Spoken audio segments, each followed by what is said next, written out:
So I just got boosted.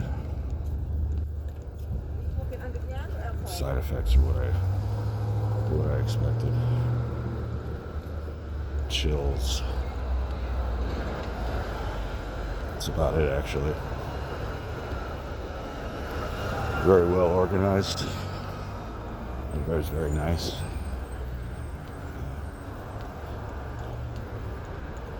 Only sort of wish I'd done it sooner, but I thought it was all walk-in now, but I had to make an appointment.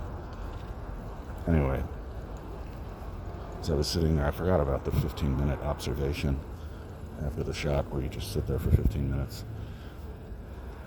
And they're supposed to be monitoring you for severe side effects.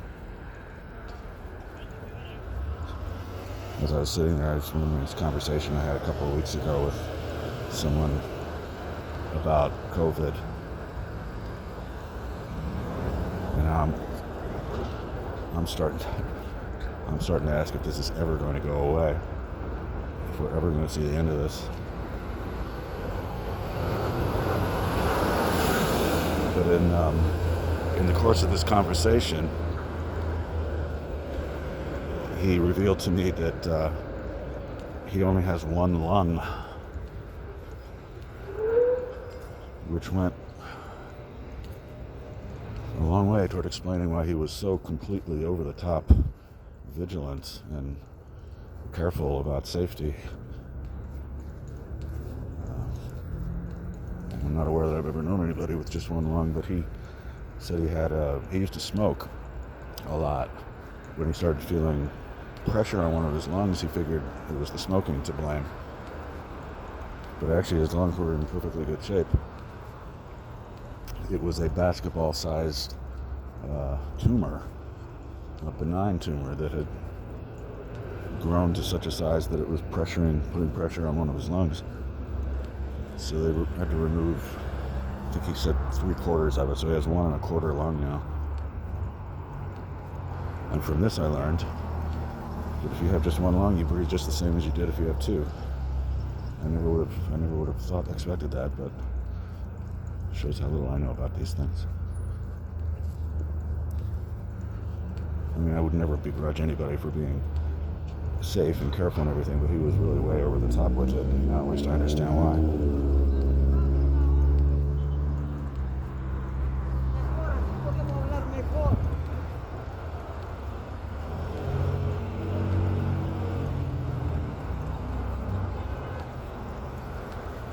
We also got to talking about who we knew or know who got it. I'm starting to think everybody I know got it. Maybe just didn't realize it.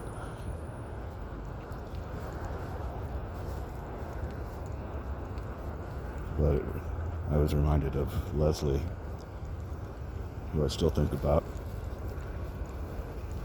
Such a beautiful, beautiful woman. We've been friends for 25 years. But she's gone.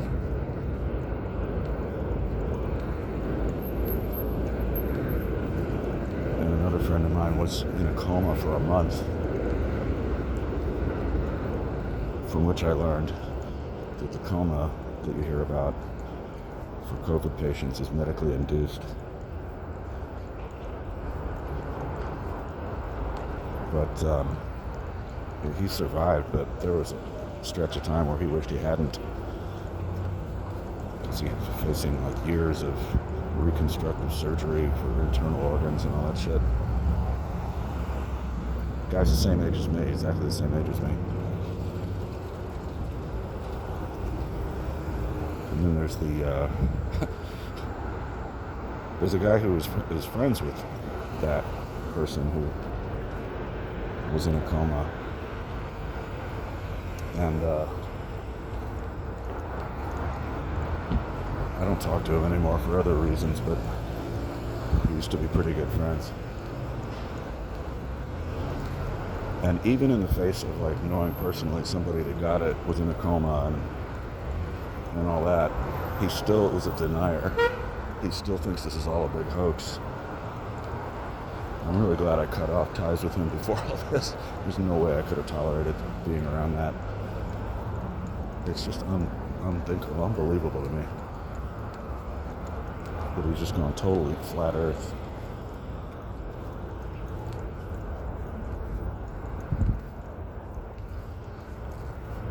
Whatever the case,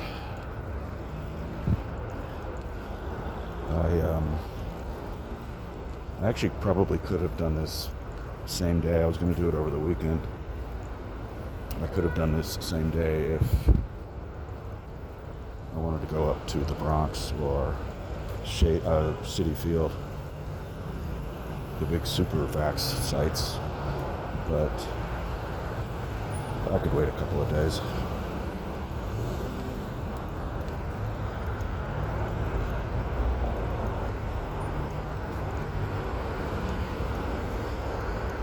Anyway, that's all I got for now.